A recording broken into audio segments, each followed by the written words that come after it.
안녕하세요. 중년의 건강 파트너 건강은 늘 도망가입니다. 방금 냉장고 문을 열었는데 내가 무엇을 꺼내러 왔는지 잊어버린 적 있으신가요? 혹은 매일 다니던 길인데 순간 여기가 어디인지 낯설게 느껴진 적은 없으신가요?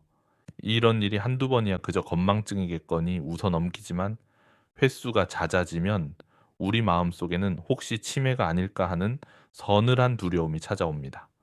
치매는 그 누구도 피하고 싶은 질병이지만 다행히도 우리 뇌는 치매라는 무서운 질병으로 넘어가기 전에 반드시 경도 인지 장애, 즉 치매 전조 증상이라는 마지막 경고 신호를 보냅니다. 많은 분들이 이 경도 인지 장애 진단을 받으면 이미 늦었다고 절망하고 좌절하십니다. 하지만 오늘 저는 여러분께 아주 희망적인 이야기를 들려드리려 합니다. 이 치매 전조 증상 단계는 제 뇌가 우리에게 보낸 마지막 골든 타임이며 이때 어떤 노력을 하느냐에 따라 얼마든지 건강한 뇌로 되돌아갈 수 있다는 사실입니다. 오늘 영상에서는 실제로 경도인지장애 진단을 받았다가 오늘 알려드릴 5가지 생활 습관을 통해 그 무서운 그림자를 걷어내고 건강한 뇌를 되찾은 한 분의 이야기를 포함해 구체적이고 과학적인 방법들을 알려드릴 겁니다. 오늘 영상을 끝까지 보시면 치매에 대한 막연한 두려움이 나도 할 수 있다는 확신으로 바뀌게 될 것입니다. 본격적인 이야기에 앞서 최근 물건을 둔 곳을 깜빡해서 한참을 찾았던 경험이 있다면 댓글로 여러분의 이야기를 공유해 주세요. 비슷한 걱정을 가진 분들에게 큰 공감이 될 것입니다. 구독 한번 눌러주시기 바라며 그럼 시작하겠습니다. 첫 번째 습관은 뇌를 공격하는 최악의 음식을 끊고 뇌를 살리는 음식으로 바꾼 것입니다. 치매의 주범으로 지목되는 베타 아밀로이드라는 뇌 속의 독성 단백질은 바로 만성염증과 높은 혈당을 먹고 자랍니다. 특히 우리가 무심코 먹는 흰쌀밥, 흰빵, 국수, 달콤한 음료수 같은 정제 탄수화물은 혈당을 급격히 올려 뇌혈관에 염증을 일으키고 인슐린 저항성을 유발합니다. 이 때문에 의학계에서는 알츠하이머병을 제3형 당뇨병이라고까지 부릅니다. 서울에 거주하는 62세 김영수 씨는 은퇴 후 부쩍 건망증이 심해져 병원을 찾았다가 경도인지 장애 진단을 받았습니다. 그는 의사의 충고에 따라 가장 먼저 식단부터 바꿨습니다. 아침마다 먹던 빵과 주스 대신 시금치와 계란을 곁들인 샐러드를 먹었습니다. 점심과 저녁에는 잡곡밥의 양을 절반으로 줄이고 대신 뇌세포 보호에 탁월한 오메가3가 풍부한 고등어나 연어, 그리고 콩과 두부 같은 식물성 단백질로 식탁을 채웠습니다. 또한 간식으로는 뇌의 염증을 청소해주는 강력한 항산화제가 풍부한 블루베리나 딸기 같은 베리류 과일을 한 줌씩 먹었습니다. 미국 러시 대학 의료센터에서 개발한 마인드 식단은 이렇게 뇌에 좋은 음식을 꾸준히 섭취하면 치매 발병 위험을 53%까지 낮출 수 있다고 보고했습니다. 김영수 씨는 식단을 바꾼 지 3달 만에 머리를 뒤덮고 있던 안개가 걷히는 듯한 맑은 느낌을 받았다고 합니다. 두 번째 습관은 뇌에 산소와 영양분을 공급하는 규칙적인 걷기였습니다. 많은 분들이 뇌의 건강을 위해 머리 쓰는 공부만 생각하지만 뇌세포를 살리는 가장 확실한 방법 중 하나는 바로 다리를 움직이는 것입니다. 우리가 숨이 찰 정도로 빠르게 걸으면 심장 박동이 빨라지고 뇌로 가는 혈류량이 폭발적으로 증가합니다. 이는 뇌세포에 신선한 산소와 영양분을 공급하고 뇌 속의 노폐물을 밖으로 배출시키는 가장 효과적인 방법입니다. 특히 중요한 것은 운동을 할 때 우리 뇌에서 BDNF, 즉 뇌유래신경영양 인자라는 물질이 분비된다는 사실입니다. 이 BDNF는 뇌의 비료라고도 불리며 새로운 뇌세포가 자라나도록 돕고 기존의 뇌세포를 보호하며 뇌 신경망을 더욱 촘촘하게 연결해 줍니다. 세계보건기구 WHO에서는 치매 예방을 위해 일주일에 최소 150분 이상, 즉 하루 30분씩 주 5회 이상 중강도 유산소 운동을 할 것을 강력하게 권고하고 있습니다. 앞서 말씀드린 김영수 씨는 평생 운동이라고는 숨쉬기밖에 하지 않았습니다. 하지만 진단 이후 그는 매일 저녁 아내와 함께 30분씩 동네 공원을 빠르게 걷기 시작했습니다. 처음에는 숨이 차고 힘들었지만 꾸준히 걷다 보니 몸이 가벼워지고 무엇보다 밤에 잠을 깊게 자기 시작했습니다. 뇌 건강을 위한 첫걸음은 책상이 아니라 운동화라는 사실을 기억해야 합니다. 세 번째 습관은 수동적인 뇌 활동을 멈추고 적극적으로 새로운 것을 배운 것입니다. 경도인지 장애가 찾아오면 많은 분들이 자신감을 잃고 새로운 도전을 피하게 됩니다. 하루 종일 멍하니 텔레비전만 보거나 이미 알고 있는 쉬운 일만 반복하게 됩니다. 하지만 이런 수동적인 뇌 활동은 뇌의 퇴화를 가속화시킬 뿐입니다. 뇌는 사용하지 않으면 굳어버리는 근육과 같습니다.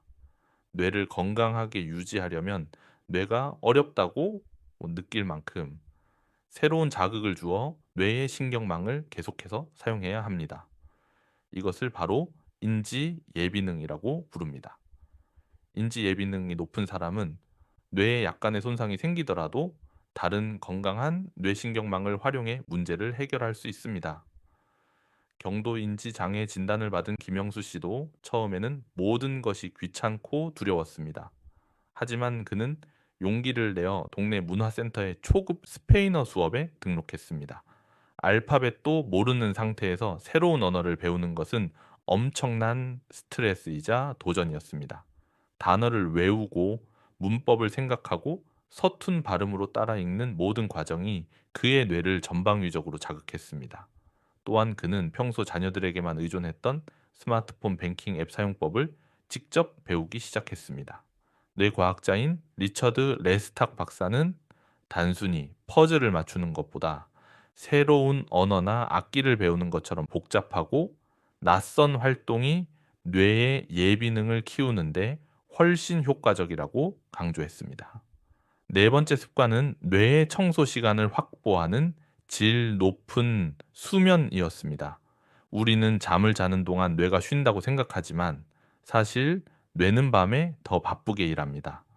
바로 뇌 속의 청소부 글림프 시스템이 가동되기 때문입니다. 우리가 깊은 잠에 빠졌을 때 뇌척수액이 뇌 속을 순환하며 낮 동안 쌓인 베타 아밀로이드와 같은 치매 유발 독성 물질들을 밖으로 씻어냅니다. 그런데 만약 잠을 제대로 자지 못하면 이 청소 시스템이 작동할 시간을 잃어버리게 되고 뇌에는 매일매일 독성 쓰레기가 쌓여가게 됩니다. 미국 UC 버클리 대학의 연구에 따르면 하룻밤만 잠을 제대로 못 자도 뇌 속의 베타 아밀로이드 수치가 눈에 띄게 증가하는 것으로 나타났습니다. 김영수 씨도 불면증과 얕은 잠으로 고생했습니다. 그는 수면의 질을 높이기 위해 두 가지 규칙을 정했습니다. 첫째, 잠자리에 들기 1시간 전부터는 스마트폰과 텔레비전을 완전히 끄는 것이었습니다. 블루라이트가 수면 호르몬인 멜라토닌 분비를 억제하기 때문입니다. 둘째, 매일 아침 같은 시간에 일어나 햇빛을 쬐며 15분간 산책을 했습니다. 이는 우리 몸의 생체 시계를 바로잡아 밤에 깊은 잠을 잘 수 있도록 도와주었습니다. 뇌 건강은 매일 밤에 질 높은 잠에서 시작됩니다. 다섯 번째 습관은 고립에서 벗어나 사람들과 소통하고 어울린 것입니다. 나이가 들고 기억력이 떨어진다고 느끼면 사람들을 만나는 것이 두려워지고 자꾸만 집 안으로 숨어들게 됩니다. 이러한 사회적 고립은 치매의 가장 강력한 위험 인자 중 하나입니다. 혼자 텔레비전을 보는 것은 뇌에 아무런 자극을 주지 못하지만 다른 사람과 대화를 나누는 것은 아주 복잡한 고등 두뇌 활동입니다. 상대방의 말을 듣고 이해하며 적절한 단어를 기억 속에서 꺼내고 나의 감정과 생각을 논리적으로 표현하는 모든 과정이 뇌의 전두엽과 측두엽을 격렬하게 운동시킵니다. 하버드 공중보건대학원의 연구에 따르면 활발한 사회적 관계를 맺는 사람들은 고립된 사람들보다 인지 저하 속도가 훨씬 느렸습니다. 경도 인지 장애 진단 후 자신감이 떨어졌던 김영수 씨는 아내의 손에 이끌려 동네의 작은 탁구 동호회에 가입했습니다. 처음에는 공도 제대로 맞추지 못했지만 비슷한 연배의 친구들과 땀 흘리며 웃고 떠드는 사이 잊고 지냈던 활력을 되찾았습니다. 사람들과의 유대감은 뇌의 독성 스트레스 호르몬인 코르티솔 수치를 낮추고 뇌 건강에 긍정적인 자극을 주었습니다. 오늘 내용을 정리하겠습니다. 경도 인지장애 진단을 받고도 건강한 뇌를 되찾은 5가지 습관은: 첫째, 뇌 염증을 줄이는 식단. 둘째, 하루 30분 걷기. 셋째, 새로운 것 배우기. 넷째, 질 높은 수면. 그리고 마지막으로 사람들과의 소통이었습니다. 김영수 씨는 이 5가지 습관을 1년간 꾸준히 실천한 뒤 병원을 다시 찾았습니다. 그리고 의사로부터 그의 인지 기능 점수가 정상 범위로 돌아왔다는 기적 같은 이야기를 들었습니다. 치매 전조 증상은 절망의 끝이 아니라 뇌를 살릴 수 있는 마지막 기회입니다. 오늘부터 단 하나라도 좋으니 꼭 실천해 보시길 바랍니다. 다음 영상에서는 오늘 이야기한 뇌의 독성 단백질을 뇌에 쌓이게 만드는 최악의 수면 습관에 대해 알려드릴 테니 절대 놓치지 마세요. 오늘 내용이 유익하셨다면 좋아요와 구독으로 응원해 주시고 이 희망의 정보를 소중한 분들께도 공유해 주세요. 그럼 오늘도 뇌가 건강한 하루 보내세요.